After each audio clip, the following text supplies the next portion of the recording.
Hello, my name is Chilin Tong. I'm the president and CEO of the National Asian Pacific Islander American Chamber of Commerce and Entrepreneurship, also called National ACE. Since the beginning of the pandemic, National ACE has been working with leaders from the Black and Hispanic communities to make sure our business and our people have access to the resources and the capital they need to survive and thrive. We understand in order to have a full economic recovery for minority business, we must work together. We are especially grateful to be able to work with great leaders like Jiang Wen and the whole team of the Asian American Business Development Center in New York. But our work is just beginning. Like other minority-owned business, AAPI business have also been hit hard by the pandemic. Now with the added stress of hate, discrimination, and bias, it's even harder to feel safe at any time. National ACE will continue to work with partners and leaders in this meeting to speak out against discrimination, help strengthen our country's AAPI-owned entrepreneurs, and ensure that all individuals have an equal opportunity to earn their success, rise on their merit, and live their own American dream. Our organizational plan is to continue this important work through our newly created AAPI Strong program, which will focus on helping train business to respond and report in crisis situations. We will also conduct a national survey to measure bias on our communities and host regular roundtable discussion with policymakers, lawmakers, corporate business leaders to discuss ways to create impact solution like we are doing here now. We must develop a long-term solution and recognize that violence against AAPI community is part of a larger system of violence and racism against all communities of color. This is why we come together in allyship with these extraordinary leaders in their respective fields. Like people like Ron Busby, who has been recognized as one of the nation's best minority CEO. Ron, he is indeed my hero. He has been fighting for us. And people like Dr. Randall Pinkett, a great entrepreneur and leader in technology and policy. And Steve Wilson, who has developed a great initiative aiming at encouraging Fortune 500 companies to include minorities in high-level management. And Joanne Yu, who leads tireless for justice and opportunity for Asian American immigrants and serve New York poorest and most underserved communities. I salute you all. This leader all believe in the fight against anti-AAPI sentiment and believe in rebuilding small business to stay resilient, stay open, and running safely. In this time of crisis, let's come together and build strong communities of trust where all workers are treated with dignity and respect, where all feel safe and have the freedom to live and thrive. We are truly AAPI strong. And now I would like to welcome Dr. Randall Pinkett to begin today's discussion. Doctor, the floor is yours. Thank you, Chilling, for your opening remarks. Thank you for your leadership. You echoed that Ron Busby is your hero. Well, you are our hero as well, for your voice, for your advocacy, for your presence, for the work your organization is doing, and for your words to open up this panel, which were quite apropos, quite timely, and quite relevant. So thank you for all that you do on behalf of diverse communities. Thank you. And on that note, I'd like to welcome all of you, our guests to this webinar, to the second day of a two-day series, Standing in Solidarity. Community leaders discuss solutions for healing and strengthening new majority communities. My name is Randall Pinkett. I am one of the founders, the chairman and the CEO of BCT Partners. Our mission at BCT is to provide insights about diverse people that lead to equity. And as this conversation is centered on equity, I'm really proud to be your moderator and host.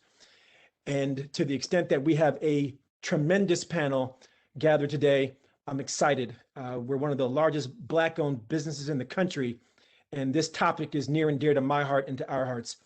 Now, to just set the stage for the conversation, we all know the events of 2020 and the events of 2021 have made clear that we are living in increasingly divisive times. And now more than ever, I would argue in our lifetimes, the need for unity, the need for coming together, the need for solidarity has never been greater. As 2021 unfolds, we see the root causes of the divisiveness.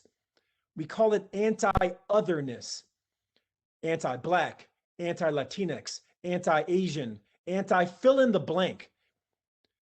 And leaders representing three of these new majority communities are who is gathered here today for what will be, I know, a very important and timely conversation that is needed to combat racism, to combat xenophobia, to combat all the isms that still plague our society. I would like to begin by thanking our sponsors.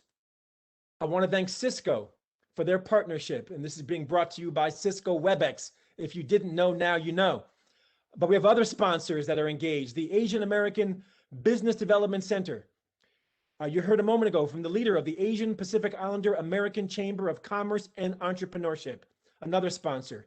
Black Enterprise, the Hispanic Association on Corporate Responsibility, who you'll hear from their leader in a moment. 100 Black Men, the Executive Leadership Council, also known as ELC, the U.S. Black Chamber, and the United States Hispanic Chamber of Commerce. I will remind you, as you heard at the beginning of our session, that we encourage you to submit questions throughout our time together. You have a panel for Q&A in this WebEx interface. Please submit questions at any moment you feel so inclined to do so. We will answer questions on a rolling basis in the midst of our moderated conversation. And on that note, I'm now going to turn to our panel and ask them to introduce themselves in alphabetical order. And so to begin our journey today, allow me to introduce himself first, Ron Busby Sr., President and CEO of the U.S. Black Chambers. Ron, you have the floor for your introduction. Thank you, Randall. Thank you, John Wang. Thank you to the Asian American Pacific Islanders. And thank you to the host as well as the sponsors for allowing us to have this conversation. Again, my name is Ron Busby. I'm the president and CEO of the U.S. Black Chambers, Inc., headquartered here in Washington, D.C. We represent 149 Black local chambers around the country, located in 42 states, including Canada and 6 countries in Africa, with a membership base of over 385,000 Black-owned businesses. Founded in 2009 based on our 5 key pillars: advocacy, access to capital, contracting opportunities, entrepreneurial training, and chamber development. We are here to share this conversation along with you to discuss how we can collectively move our agendas forward as we deal with racism, hate, xenophobia, and most importantly, how do we move an economic agenda that is inclusive of all the minority communities across the country. And so I'm looking forward to the conversation as well as the proposed recommendations and solutions. Thank you, Randall. No, thank you, Ron. And then next is Sid Wilson, President and CEO of the Hispanic Association on Corporate Responsibility. Sid, you have the mic. Great. Thanks, Dr. Pinkin, and thank you for your leadership and everything that you've done to really elevate people of color around the country. So congratulations on all your success. And of course, a big shout out to my brother, John Wang, President and CEO for the Asian American Business Development Center. We partner together with the Asian American Business Roundtable, and of course, through his leadership in the work on discussing this new majority that is now America today and America in the future. My name is Sid Wilson. I'm the President and Chief Executive Officer of the largest organization in the country that's focused on advancing Hispanic inclusion in corporate America, the Hispanic Association on Corporate Responsibility. We're the organization that has that advocates for more inclusion, and that is at all levels of corporate America, from the front line all the way up to the C-suite, to corporate boards, and how corporations can create a more inclusive environment. And we know that this is not something that we can do in a silo by ourselves. This is why we're proud of our collaborations with all of our sister organizations that are in this movement for a more inclusive America, not only when it comes to corporate diversity, inclusion, and equity, but also what this means within our society. So I look forward to our conversation about making sure that we stand together, stand strong, stand in solidarity, and lock arms together with our Asian American brothers and sisters, as well as all of our people of color, Blacks, Asian, Latinos, to move this agenda forward in a strong and unified way. Thank you, Sid. Thank you. And last but certainly not least is Joanne Yu, the Executive Director of the Asian American Federation. Joanne, you have the floor. Great. Thank you so much for this invitation. Thank you to John for including me and inviting me every year. I'm really excited to join this panel. Thank you so much. The Asian American Federation is an umbrella organization. It's a leadership organization that is comprised of 70 nonprofit organizations that serve the Asian American community in New York City. And we have done small business programming work. And we've also been leading the work around all the anti-Asian hate crimes. But the thing that I am most proud of is the work that we've done to build coalitions in New York City between communities of color for us to work together. I think the saying, what the kids are saying these days, it's, all of us or none of us. I think we really need to put that at top of mind. And I think what this pandemic has exposed is all of the inequalities in our society. And I think we can all talk about how much progress has been made, but the reality is that we have a long way to go. And I think conversations like this is a really critical conversation. So thank you very much. And thank you, Joanne. And I'm actually going to begin with you, Joanne. I think we're all in agreement that this is a moment in time unlike any we've seen before. The confluence of the COVID-19 pandemic, the arguable racism pandemic, Capitol siege, violence against the Asian American Pacific Islander community. I mean, the series of events we're witnessing from 2020 to 2021 are unlike anything we've seen in our lifetimes.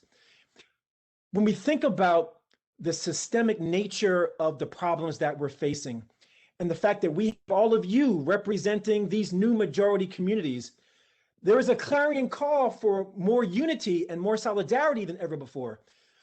How can we best work together to further inclusivity in efforts and policies aimed at erasing systemic racial inequalities? Joanne, I'd love to hear your thoughts first on that question. I like having my last name be the letter Y because it always means that I get to go last in the introduction. And the question you're throwing at me, I'm thinking like, but isn't that the existential question for all of us during this time, right? It is like, how do we solve racism? I think that's the conversation. I think it's, that's a long answer. And I'm not sure if I have enough. I don't know if I have my 5 minutes is going to be able to cut that. But I think the reality is, the very first step is for all of us to be together like this, to be able to acknowledge each other. And I think a lot of it also has to do with, simple answer is education. I think many of us still live in our own siloed neighborhoods and communities. We interact with, the Asian American community. We interact with the Asian stores. We live in Asian enclaves. And as much as I say that, it's not an excuse, but as an explanation, we all live in our, neighborhoods, right? It's not because we want to, it's because we had to, because during, let's acknowledge the fact that, we are all subject to the racist policies that have really harmed our communities. But, we live and interact in our own neighborhoods because those were the only places that we were allowed to live, right? And we were not allowed to step outside those boundaries. But I think we are understanding the importance of solidarity. We are understanding the importance of working together. I mean, I'm really heartened by all of the young people, Asian American young people who came out for BLM after George Floyd's death last summer, right? And I think there are moments in our history right now as we're living through this where we are all just horrified, we're empathetic, and we want to do something. And that is actually to reach out beyond our own communities to be able to say, now, how do we get out of this? And as we talk about small business in this other, as a topic, we need to think about the importance of small businesses. One thing I've always said is everybody loves small business, right? They always, everybody, I know all of my fellow panelists are going to say, nod their heads when we say small business is the economic engine of this country, right? But when help needed to hit Main Street for Black, Latino, Asian small businesses, right? Where was that help? It went to big corporations. And so I think the reality is that we need to work together. We need to know who our allies are, and to be able to build this really powerful movement when we say, yes, Wall Street can be supported, but before Wall Street, Main Street, because we all know what it took for Black, Latino, Asian, and other communities of color, small business owners to get that business up and running. They had to sacrifice and to make sure that small business was built. So how we see small businesses and how we support small business and how we support each other is going to speak volumes about what we value as a country. No, great points, Joanne. And I want to honor two things you said. One is that it is indeed the case that we are increasingly finding ourselves in what I call communities of the like-minded. And that's not just ethnically and racially, right? It's politically, it's ideologically, it's religiously, it's a number of dimensions that the likelihood of being around people like us is only going up. And the likelihood of us interacting with people not like us is going down. The second thing you offered, I want to go to you, Ron, on the second thing Joanne said that I think is really important about the role of small business. And Ron, if you could comment on, and you and I have had these conversations about the economic dimension of how we need to come together. It's not just on social issues, and I don't want to ignore the social components of the agenda, but there's certainly an economic piece, and Joanne touched upon it. Ron, could you say a little more on the economic piece, and then Sid, I'm going to go to you on the corporate piece. Ron? Great question. I grew up in Oakland, California, and Oakland was a very diverse community. The main street, the throughway of Oakland was once called East 14th. It was later changed to International Boulevard because there were so many diverse businesses that were there. What was unique is that each ethnic group, each community had its own unique challenges. And so often we get caught up in painting the brush of minority concerns that we don't really disseminate what an Asian community business owner needs versus a Black business owner versus a Hispanic business owner versus a gay and lesbian business owner. And so often we let outsiders determine what we need to move our economic agenda. So conversations and opportunities where we have to be able to be specific about the needs of our businesses is going to be relevant and prevalent as we move forward. It's very important that the Asian community is able to speak on the concerns that they need versus for me speaking on their needs. I think what has really been great over this last year is that you really saw a trifecta impact. First was the virus itself, and so many Americans lost their lives without there really being an opportunity for us to tackle that virus. Secondly was the stimulus package or the lack thereof for so many small and diverse businesses. Randall, you and I have had the conversation about the $349 billion package that was hit the streets on a Friday, and then by Saturday, $250 billion was already gone. It left very little opportunity for minority businesses, minority advocates to have a conversation about how do we protect the businesses in our communities. And then third, I think all of us are now seeing the hate.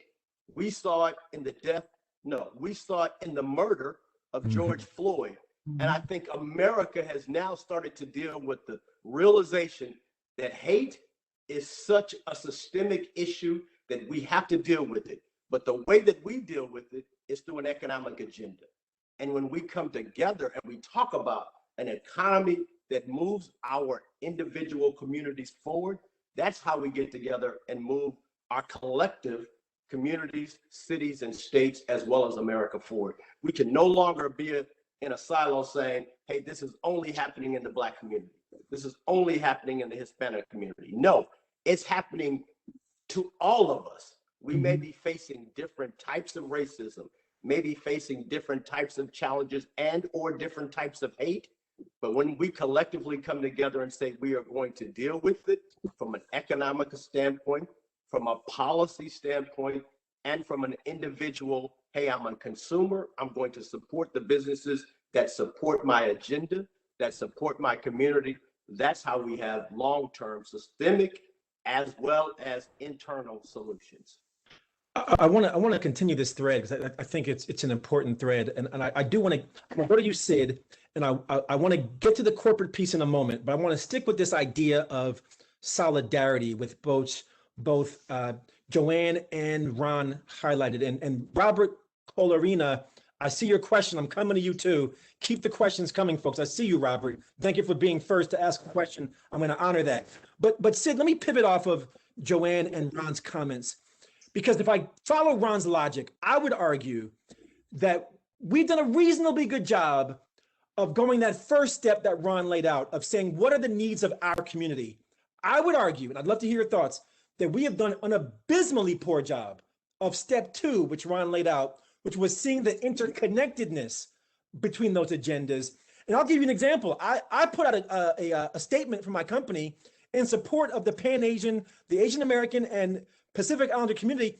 I had Black people coming to me saying, why aren't you speaking out on Black Lives Matter? I'm like, I've been speaking out on Black Lives Matter. Are you really criticizing me now for standing for my Asian American and Pacific Islander brothers and sisters? Please. So you said I got a passion for it, but Sid, how do we break out of the silos that Ron acknowledged is step 1 to get across the silos that Ron acknowledged are part 2, and Joanne spoke to it too? What are your thoughts, Sid?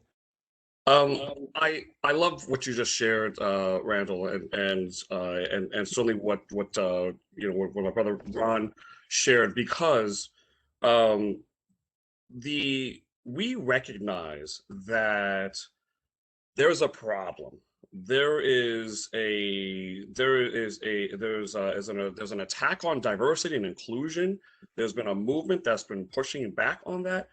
But what you're talking about is also very important, because this is what I call in our Latino community an entre familia conversation, meaning that we have to discuss how we must be the example of working in solidarity and standing together and locking arms together, singing hymns together, and making sure that we say stop Asian hate, that Black Lives Matters, que sí se puede, and when we share the commonalities that together we shall overcome, that together sí se puede, that together we can rid and stop hate, that this is where we can make the difference. But Randall, I want to share something similar to what you shared, that I've actually shared also, sometimes even within our community of color, and that is that when one of our brothers and sisters in the Black community, in the Asian American community, in the Latino community is under attack, this is not the time to say, what about me?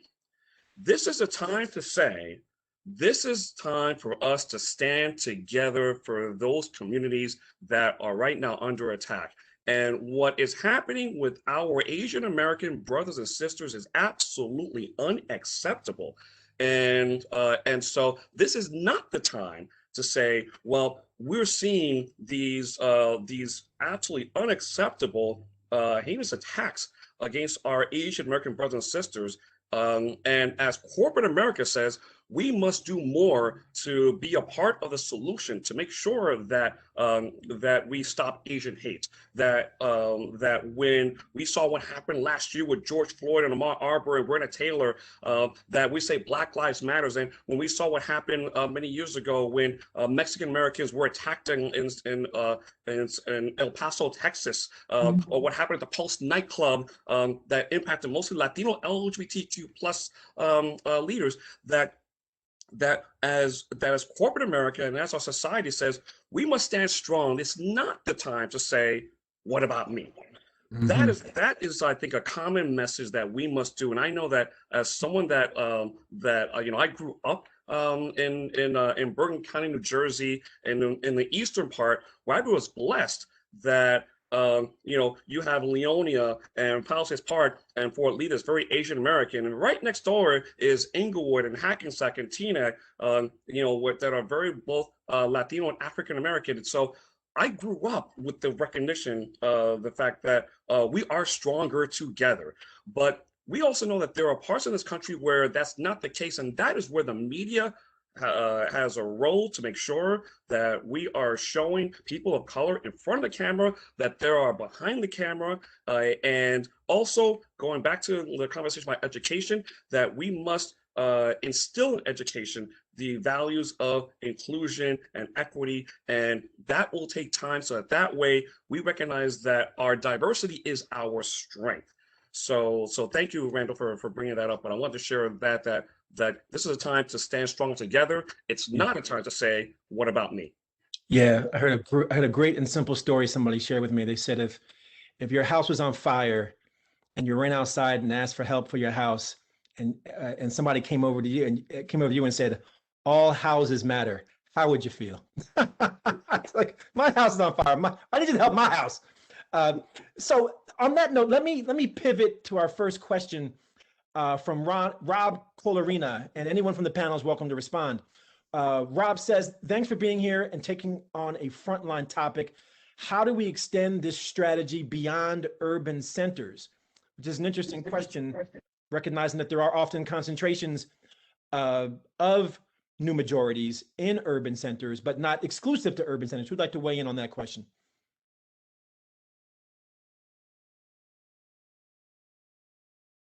Well, I'll say, when I first came to Washington, D.C. To begin the U.S. Black Chamber, I always felt initially that I was alone.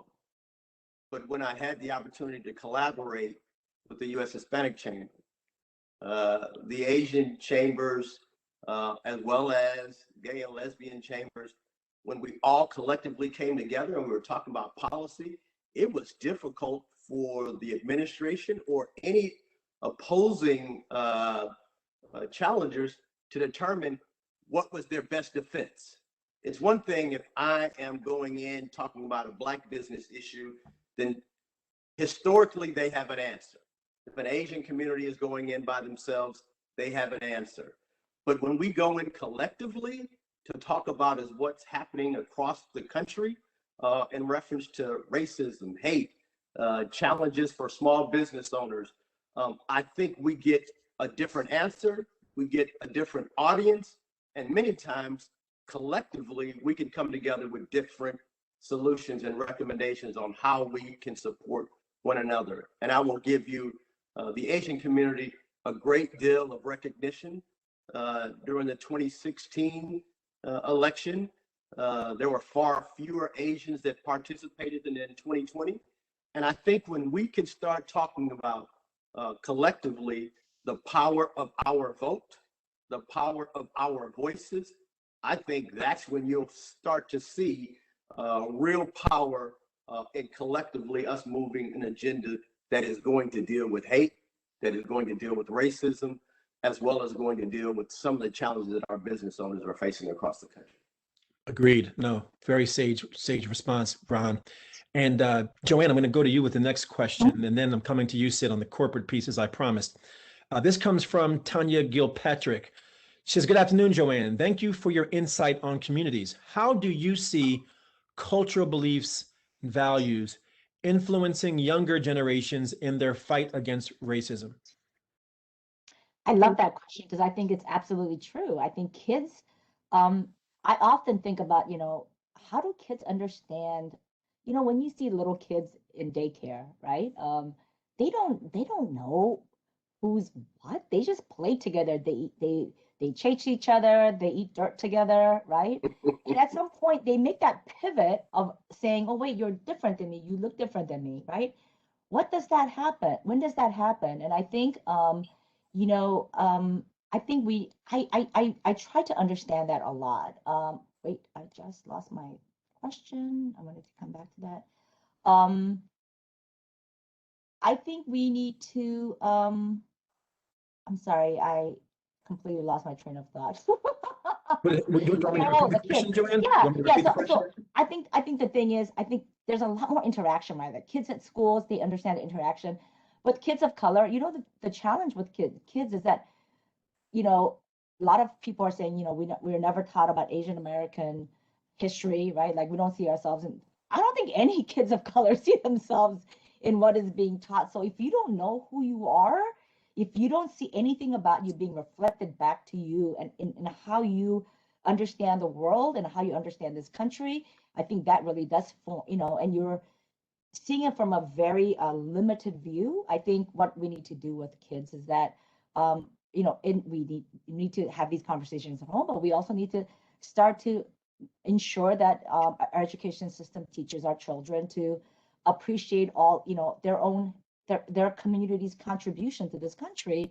But also, I think there's a lot of young people, honestly, are coming into their own, and I think they understand. And I think, we all work in, these siloed in institutions, and the young people these days, the organizing that is being done, it is really amazing. The Black Asian solidarity, they're out there marching, 1,000 people strong, right?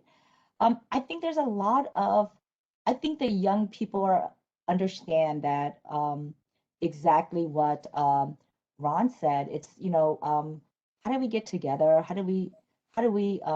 We are stronger together, right? If only Asians complain about Asian issues, we're not going to get very far. In New York City, we are only 16% of the population, right? But if I ask my, Black and Latino, partners in the nonprofit world, you guys, let's go in together and ask for something together. We've gotten that, right? And we have made that solemn commitment of, let's make sure we all get something versus this is not just but you, right? I think those promises need to be honored, and I think our young people are understanding that. And to be honest, I feel like, man, there's so much to learn from them as well, right? There's all these natural groups that are springing up, and they're leading the way. And I said, that's fantastic. I think we need to create more opportunities for our young people to be able to lead dialogues with our communities, right? And so, education, certainly creating meaningful opportunities for our young people to get together, to be able to work together. And more than anything, like, not just, like, oh, once in a while, once a year, we're going to get together and do this fun thing in the park. No, I think we need to have like systematic, meaningful opportunities where it's like at school, you get together every single day and you see everybody and that you just know them as your friends, right? I think it's a very simplistic answer, but I think the solution actually is very simple, is that how do we find this create meaningful opportunity to, for all of us, not just our young people, to see the best of ourselves and the humanity in each of us in other people who don't speak Korean, who don't live in Chinatown, right? Like, how do we see, like, oh my gosh, we have the exact same values. That's the really important point to start from. No, Randall, if I can, go ahead, Ron. I just think education, she mentioned, is extremely important. But it's also important for us to understand and appreciate other cultures' history. If all I know about is the African American struggle, I can't appreciate the Asian struggle or the Hispanic struggle. And so often, I think we are determined to try to learn our own history, as difficult as that may be. And it is even that much more challenging to understand someone else's culture, someone else's history. But when you can open the books and say, the Asian community has faced challenges that you never actually heard about, then you can start appreciating some of the things that they're going through, not only today, but their history. And then you can also start to now understand their culture and understand how you can work together to move forward to disseminate some of this conversation that's going on about hate. Completely agree. Completely agree. And if I were to simplify both your responses into some really simple takeaways from what I've heard, one is to the question that was posed. I see what's happening with our youth as offering up hope in an era where there's a lot of reasons to not have hope. It is both the youthfulness of people I see activated and the diversity of people that I see activated that gives me the greatest measure of hope that we can move in the right direction and do it together. But I also realize that there's a conversation happening in the halls and the walls of corporate America, many of whom released statements about 365 days ago when we get to May 25th. Some of them had some teeth behind those statements, some of them did not. I can think of an apparel manufacturer who released a statement and their own employees put them on blast on social media and said, that's hollow. It means nothing because they're doing nothing. So Sid, I go back to you. When you talk about the Hispanic Association on corporate responsibility, what is your perspective on what you've seen between a year ago and today on people who released a statement, and we all know who we're talking about, and said what they were going to do? Where are they now, Sid? I want to know where you think they are now and where you think we're going as we are approaching the anniversary of the murder of George Floyd. Sid, what say you? Well, thank you, Randall. And you know, we know which companies have been involved in the D&I movement for many years, and which ones were what we call the Johnny-come-latelys. And some of them recognized when they looked at their own boards and saw, oh my goodness, we have an all-white board, and our business is reliant on Black, Latino, Asian American employees and consumers. And so, you know, so I know that I saw a little bit of a surge, so to speak, of a call to get more diversity on corporate boards and seeing those movements, and certainly more people of color in executive levels. But here's the one thing that is critical for corporate America to be a true partner in the D&I movement, and that is this, is that companies must adopt an acculturation strategy, not an assimilation strategy. And a lot of companies, and those of us that have been in corporate, and I was on Wall Street for 21 years before I became the president and CEO for ACed, is I saw this too many times where you can show the case that diversity and inclusion will not only strengthen your company, it will strengthen your business, it'll increase your bottom line, it will help retain your employees for longer periods of time. And some will still say, but my culture has been an assimilation, white-centric culture going back 50, 75, 80 years, and we just can't change that culture. Of course you can change the culture. You just are not prepared to go that extra mile and say, it's time for you to really think about your internal corporate culture. And are you asking people of color to assimilate to a very white-centric culture? Or are you prepared to say, we are the new majority, our community is only growing larger, the combination of Black, Latino, and Asian Americans, and you can decide to either adopt an acculturation strategy, or your competitor will adapt an acculturation strategy. And I can name off a couple of companies who did not adopt the acculturation strategy, and some of them are not even in business anymore. And so this is important because one of the other things that I have been sharing a lot with corporate America is that diversity, equity, and inclusion does not end at the doors of your corporate offices. When your employees go home, they are Black, Latino, Asian American in the community, and if that community is not accepting, then corporate America has a role to play to be a part of the movement, to push for more inclusion within our societies, and to lead by example. That's one of the reasons why we are so big on diversity on corporate boards, because the ultimate measurement of diversity is, what does your board of directors look like? Because that is the one who dictates the prioritization of what the CEO should be doing when it comes to diversity and inclusion and how they prioritize it. It's not just being a supporter of diversity and inclusion, as you mentioned, Randall, many companies that just put out a statement. Who are the champions of inclusion? Who are the ones that are putting teeth to their message? And that's why it's so important that we continue to do this together in solidarity, so that we can be the agent of change that we want to see, to be a more inclusive society that is inclusive, welcoming, and equitable for Latinos, Asian Americans, and African Americans.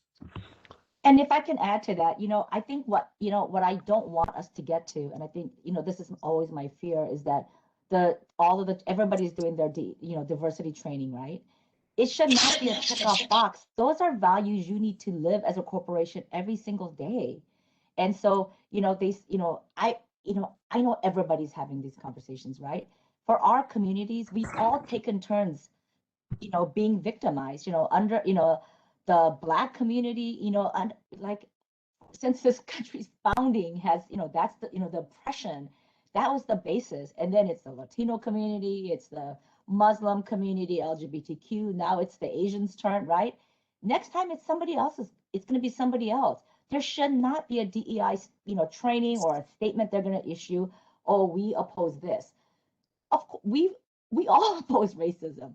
We need to be able to put, corporations and everybody, we need to put things in place that we don't need to get to having a DEI training, because those are the values we live. And so for me these days, I said, I am so over the solidarity cosplay, right? Like, man, we are out here in the front lines, and it has been brutal, right?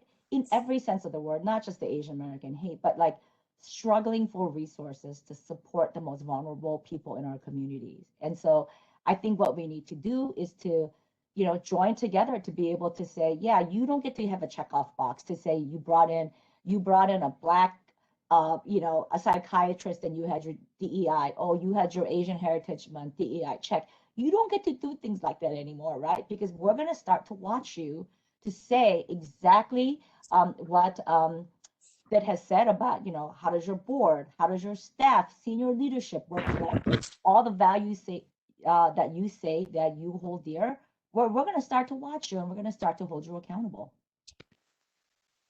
Great points from both of you. And I'm going to go to the next question, but I do want to segue to it in connecting what Sid shared and what Joanne shared, and also what Ron touched upon.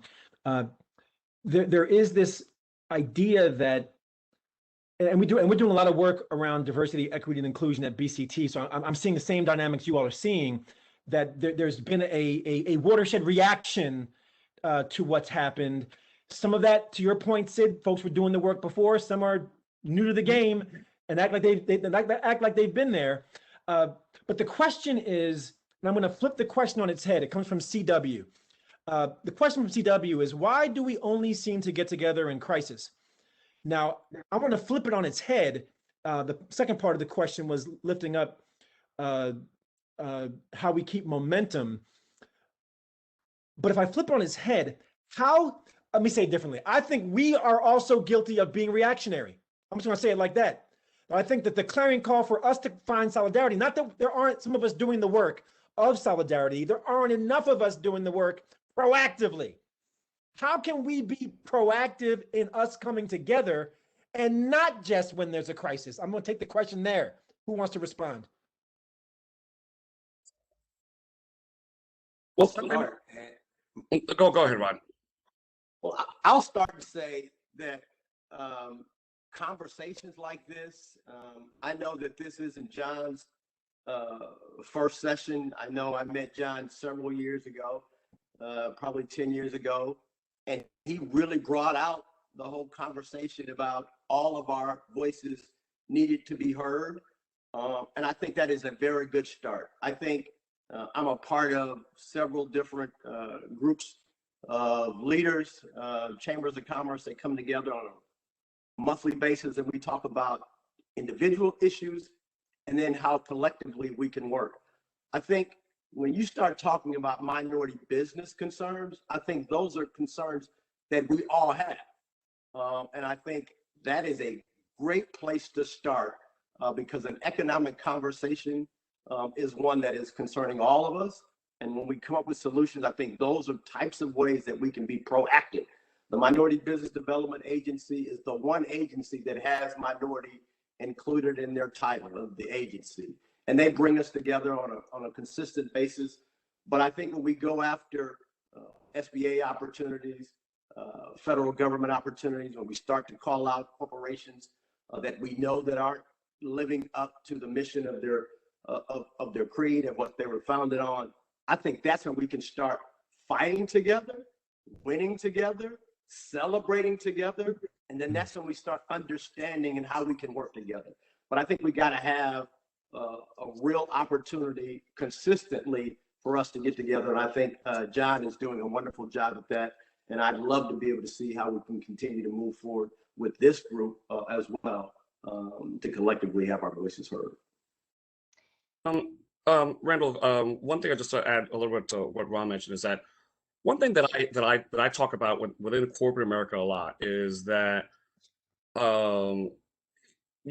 is we have to make sure that we have a strong allyship network, because what that does is that it makes sure that we are all working together, interconnected, and not waiting for the next tragic event that happens. But when it does happen, that the network is already in place and the solidarity is already in place and we're already structured and organized. I share this with corporations who have employee resource groups.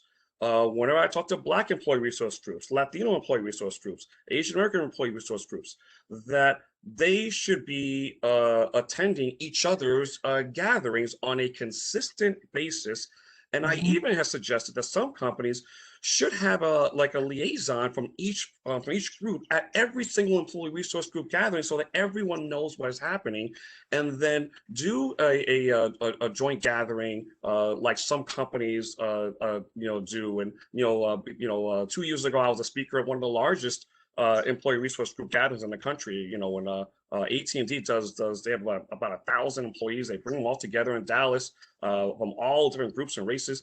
But there are a couple other companies that do similar things. And we have to make sure that we continue to promote those kinds of gatherings, so that way, when we do have these sessions, it not only fosters that allyship, but also fosters understanding, and make sure that that we have white Caucasians in the room, so that way we're not preaching to the choir. And then this is key, is that we've got to be visible and present where diversity is almost non-existent. Listen, I am proud. I take it as a badge of honor that 4 years ago I crashed the World Economic Forum in Davos. I was uninvited. I tried to go, they wouldn't invite me, and I said, you know what? I hopped on a plane, flew to Switzerland, went up to the Swiss Guard, and I said, Presidente, I'm here. Now you guys have to decide, either you're going to turn me away, or I'm going to be at the table to talk about these issues of diversity and inclusion at the global level. And now 4 years later, now that I get invited to it now, because I bring a delegation with me, I bring Asian American, African American leaders with me to Davos, because I want everyone to understand how together we can show that the more than $5 trillion of economic buying power, maybe nearly $5 to $6 trillion of GDP among Latino, Asian American, and African Americans, that we are the second largest economy in the world. And that is powerful, but it requires us to be proactive in doing this and also sharing those best practices. Because as I mentioned, when I went to Davos and figured out how to work the World Economic Forum, I didn't keep the information to myself. I said, how can I make sure that I'm sharing it with my African American, Asian American, and other brothers and sisters, so that we do, because that's what we have to do, because together with that information we can share, and that will help us to overcome. Excellent, excellent. And in our work in New York City, you know, definitely doing the policy changes, right? I don't sit and say, oh my God, what policy changes can I make that's only going to benefit Asian Americans? Because that's never going to fly. It is, how am I going to, what policy changes can I put into place that is going to benefit all small businesses?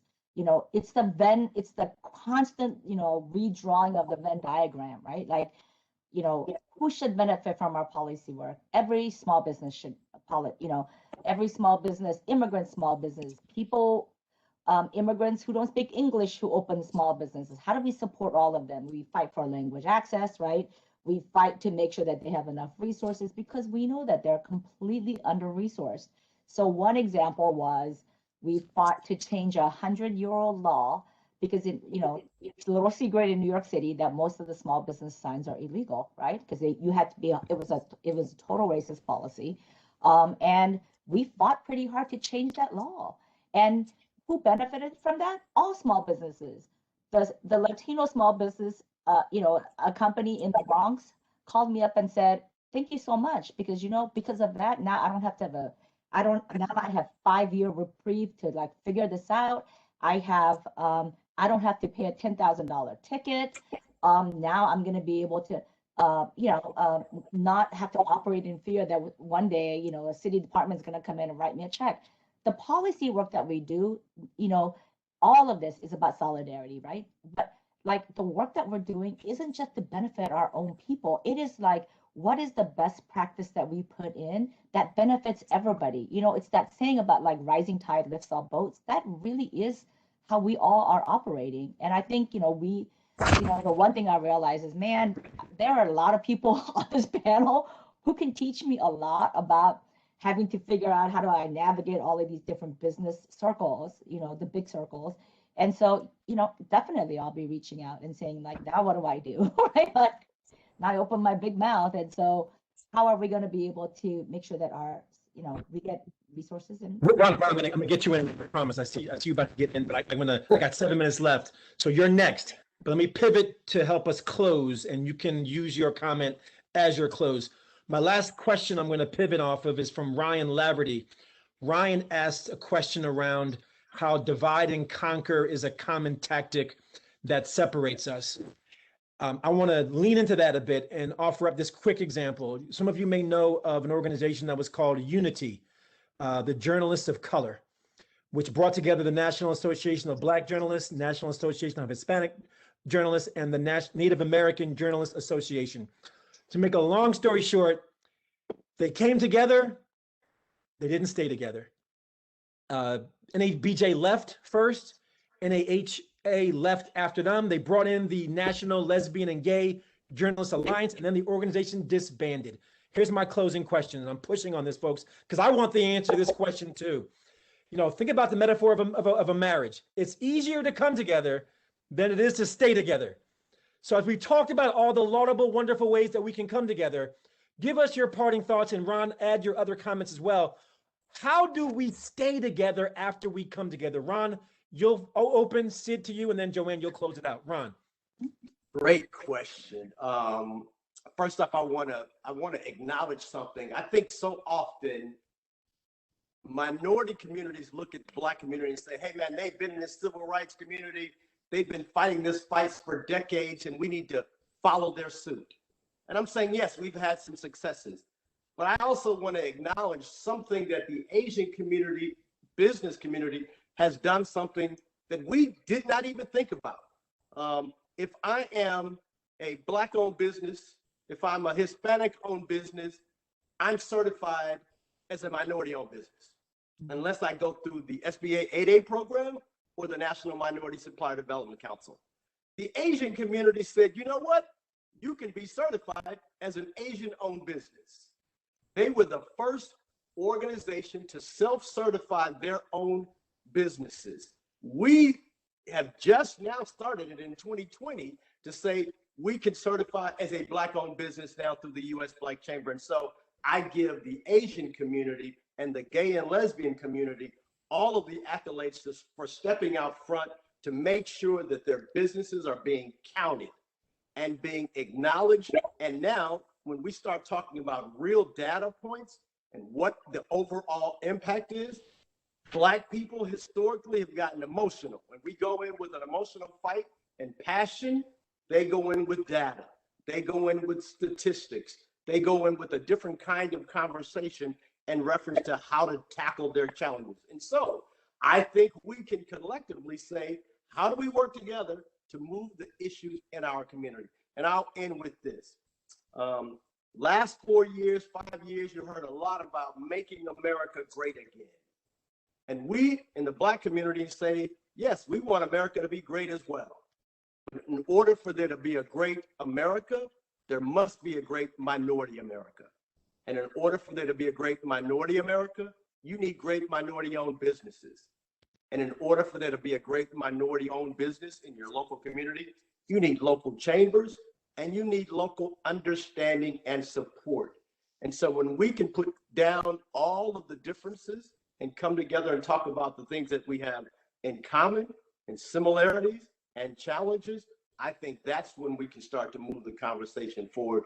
And I am here to say that the U.S. Black Chamber, if you on board at byblack.us, you can find out all of the information and resources of how we're supporting our businesses, how we're working collectively with the Asian community, Hispanic community, and the other minority communities across the country. And we're looking forward to continuing the dialogue and continuing to work together to move our collective communities forward. Thank you, Ron. Sid, I got 3 minutes left. You're next. Yes, I'll be super brief. Is that for one, Randall, you bring up something that's really important, and this takes very proactive and intentional leadership to say, I'm going to make this work because I said as part of a group called the Alliance for Board Diversity. It consists of ACER, the Executive Leadership Council, Catalyst, and LEAP.